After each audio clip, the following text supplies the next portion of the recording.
কবরে যখন যাবে মানুষ, প্রশ্নোত্তর কে করবে? ফেরেশতা। নাম কি? মুনকার নাকি? তো যারা এখন আল্লাহ দ্রোহিতায় একদম সীমা লঙ্ঘন করে শেষ করে ফেলছে, এরা মনে করে যে কবরে কখন এরা যাবে না।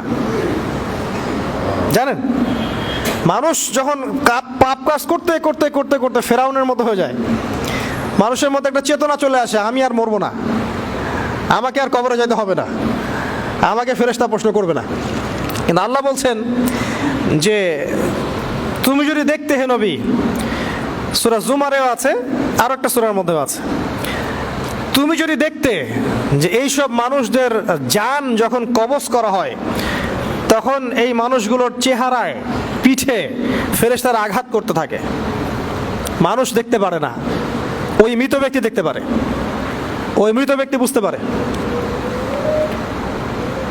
রূহটাকে একদম টেনে হিসড়ে বের করে নিয়ে আসে, এবং ওই কষ্টটা এমন কষ্ট যে একটা বর্ণনা পাওয়া যায়, রাসূলের চোখে দুনিয়ায়, বইটার মধ্যে পড়েছিলাম, যে মূসা আলাইহিস সালামের সময় নাকি এক ব্যক্তি মারা গেছে। ওই ব্যক্তিকে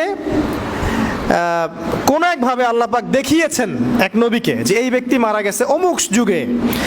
তার সাথে কথোপকথন করেছেন এই নবী, বলেছেন যে তুমি কেমন আছো? সেই ব্যক্তি বলছে আমার মৃত্যুর প্রায় 500 বা 1000 বছর হয়ে গেছে, এখন পর্যন্ত আমার মৃত্যুর যন্ত্রণাই শেষ হয়নি। এখন ফেরেশতারা পাপী ব্যক্তির জান কবজ করার সময় এভাবে কঠিনভাবে জান কবজ করে। এই চিন্তাগুলো যদি থাকে মানুষের মধ্যে, মানুষ কি পাপ করতে পারবে? বলেন তো একবার। আর যখন নেককার ব্যক্তি রূহ কবজ করা হয়, মনে হয় কলসি থেকে পানি ঢালা হচ্ছে। সুবহানাল্লাহ। ইয়া আইয়াতুহান নাফসুল মুতমাইন্নাহ, আল্লাহ পাক বলেন ইরজিই ইলা রাব্বিক রাদিয়াতাম মারদিয়া ফাদখুলি ফি ইবাদি ওয়াদখুলি জান্নাতি। সে সরাসরি জান্নাতে চলে যায়, এবং জান্নাতে যাওয়ার সিঁড়িটা সে দেখতে পারে। এবং রূহ যখন উঠানো হয় তখন চোখ তাকায় থাকে সেদিকে, দেখবেন চোখ তাকায় থাকে। মৃত্যুর পরে চোখটা বন্ধ করে দেওয়া লাগে না? সিঁড়ি দেখতে পারে মানুষ, একটা সিঁড়ি নামিয়ে দেওয়া হয় আসমান থেকে, এদিক দিয়ে রূহ নিয়ে যাওয়া হয়। যদি রূহটা পুণ্যবানদের হয় আসমানে উঠে যায়, আর পাপীদের হলে আসমানের দরজা খোলা হয় না, ওটাকে আবার নিক্ষেপ করা হয় জমিনের মধ্যে।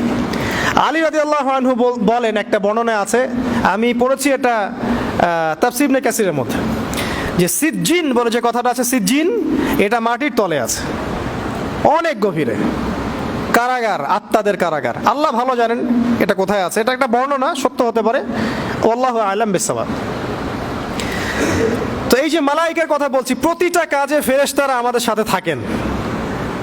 এই জিনিসটা যদি বিশ্বাস না করেন, ঈমান থাকবে না। তো এই হলো 2 নাম্বার, আন তুমিনা বিল্লাহ ওয়া মালায়েকাতিহি। একটা কথা মনে পড়লো, রাসূলুল্লাহ সাল্লাল্লাহু আলাইহি ওয়াসাল্লাম যখন মেরাজে গিয়েছিলেন, এই যে বাইতুল মামুর একটা জায়গা আছে না, ফেরেশতাদের মসজিদ, এটা কাবার মতো আছে, এবং কাবা ঘরের ঠিক সোজায় বাইতুল মামুর, নবীজি বলেছেন সাল্লাল্লাহু আলাইহি ওয়াসাল্লাম।